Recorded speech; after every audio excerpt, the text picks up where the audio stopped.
नमस्कार दोस्तों, कुंज चैनल में आपका स्वागत है। नई नई वीडियो देखने के लिए मेरे चैनल को लाइक और सब्सक्राइब करें। आज हम आपको दर्शन कराएंगे उत्तराखंड के अल्मोड़ा जिले में देवदारों के बीच बसे प्राचीन भगवान शिव के पावन जागेश्वर धाम के।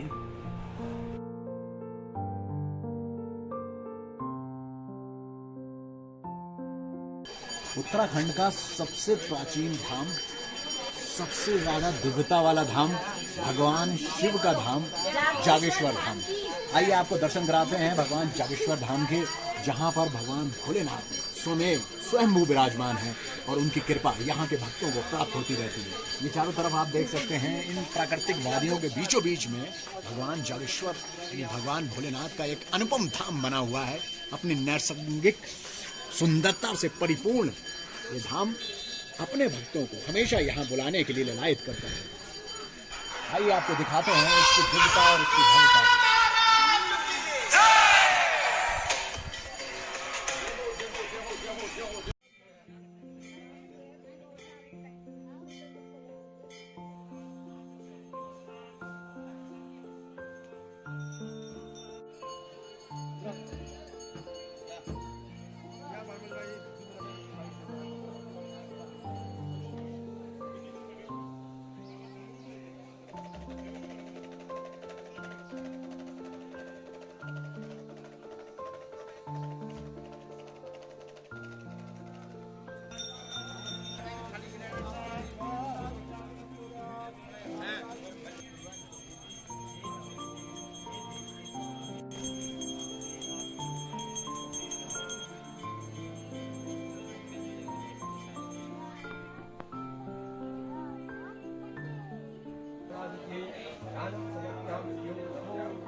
हमारे साथ हैं नवीन चंद भट्ट जी, जिन्हें लोग प्रेम पूर्वक हनुमान जी भी कहते हैं, क्योंकि ये सबके काम आते हैं। आइए उनसे जानते हैं। हनुमान जी, ये इस मंदिर की विशेषता क्या है और इसके विषय में क्या कथा है, ये पौराणिक कथा है? ये भगवान शंकर का सबसे प्राचीन स्थान है। बताते हैं सतयुग में भगवान शंकर ने यहाँ पर स्वयं तपस्या की। यहाँ पर रावण, कुंभकर्ण, राजा दशरथ, विष्णु, परशुराम सभी लोगों का आने का वर्णन मिलता है पुराणों में। तो पूरी पृथ्वी में भगवान शंकर की लिंगात्मक रूप में पूजा की शुरुआत जो है जागेश्वर धाम से बताई गई है। बताते हैं कि पूरे संसार में जैसे अन्य देवी देवताओं की हम लोग मूर्ति रूप में पूजा करते हैं, वैसी भगवान शंकर की लिंगात्मक रूप में पूजा की शुरुआत ही जागेश्वर धाम से हुई। ये भगवान शंकर जागृत अवस्था में थे, तब इस जगह का नाम जागेश्वर पड़ा हुआ है, अर्थात जागृत अवस्था में ईश्वर शिव शंकर। तो सबसे प्राचीन स्थान है, बहुत पुराना स्थान है। और इसमें 125 मंदिर के पीछे क्या कथा? इन मंदिरों के बारे में पूर्वजों द्वारा हम लोगों ने ये सुना हुआ है कि उस समय में राजा शासन हुआ करता था, भगवान से मन्नत मांगा करता था कि भगवान हमारी ये मनोकामना, ये यज्ञ में हम जीत जाएं, ये राज्य हमारा हो जाए, तो उनकी मन्नत पूर्ण हो जाए तो एक एक मंदिर बना दिया करते थे। तो उस समय में मंदिर बनाने की प्रथा रही, बताते हैं। तो जिसकी जैसी सामर्थ्य थी उसमें उस राजा ने अपने अपने सामर्थ्य अनुसार एक एक मंदिर बना दिया। अच्छा जी, अलग अलग। अभी जैसे भक्त लोग आते हैं, उनकी मन्नत पूर्ण होती है। कोई बाबा को छत्र चला जा रहा है, कोई घंटियां बाज जा रहा है, कोई कुछ अपनी सामर्थ्य अनुसार कुछ भी सेवा कर जाता है बाबा के यहाँ। तो उस समय में मंदिर बनाने की प्रथा रही करके बताते हैं। और पीछे एक कुंड है जो सूरज कमल कुंड है, उसमें बताते हैं पूर्वजों से गाथा चली आई कि उसमें लव और कुश द्वारा हवन हुआ, बाद में उसमें कमल डाल दिया। और जो है एक प्राचीन वृक्ष है, हाँ, ये पेड़ है अर्धनारीश्वर के रूप में। इन पेड़ों के बारे में कहा गया है, पेड़ जो है अर्धनारीश्वर के रूप में है, माँ पार्वती और भगवान शंकर का ही रूप माना गया है। ये मंदिर के समय की वृक्ष बताए गए, बहुत प्राचीन वृक्ष है। करोड़ देवी देवताओं का वास है जागेश्वर धाम। एक पुष्टि माता जी का मंदिर है, इसके विषय में क्या है? ये पुष्टि माता है, आदि शक्ति माँ जगदम्बा के रूप में पूजी जाती है। स्वयं कुबेर जी का भी मंदिर है। कुबेर जी का मंदिर जनरली नहीं होता जी। यहाँ पर देवी देवताओं का एक बहुत प्राचीन कुबेर देवता का वो है। सभी देवी देवताओं का मंदिर है, तो कुबेर जी का भी होना बहुत जरूरी है। ब्रह्म कुंड है।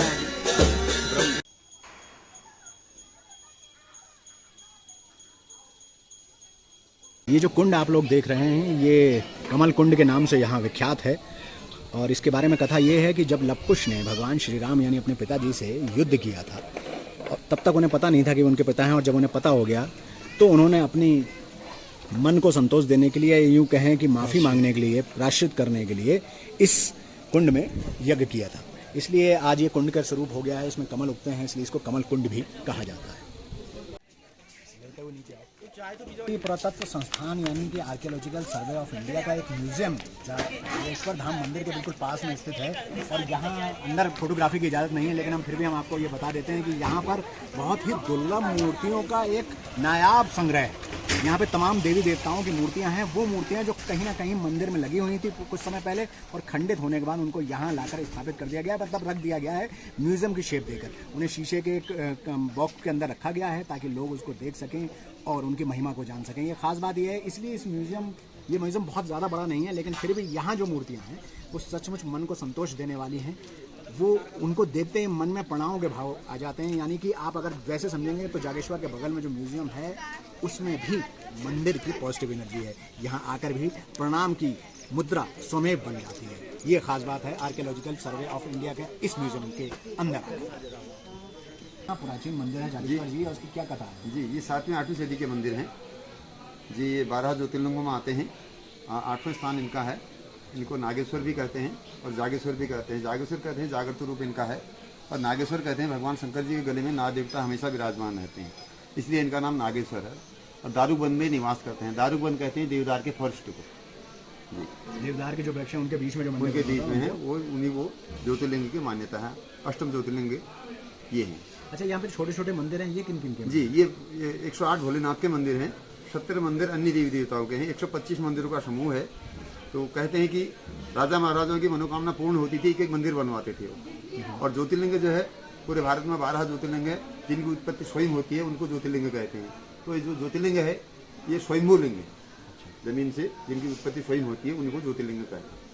अच्छा, यहाँ पे कुछ लोग अलग से पूजन पाठ करा रहे हैं? जी, ये रुद्राभिषेक करवा रहे हैं, नवग्रह कराते हैं, महामृत्युंजय जाप करवाते हैं, अलग अलग प्रकार की यहाँ पर पूजाएं होते हैं। काल सर्प योग होता है, तो अलग अलग पूजा होती है यहाँ पर।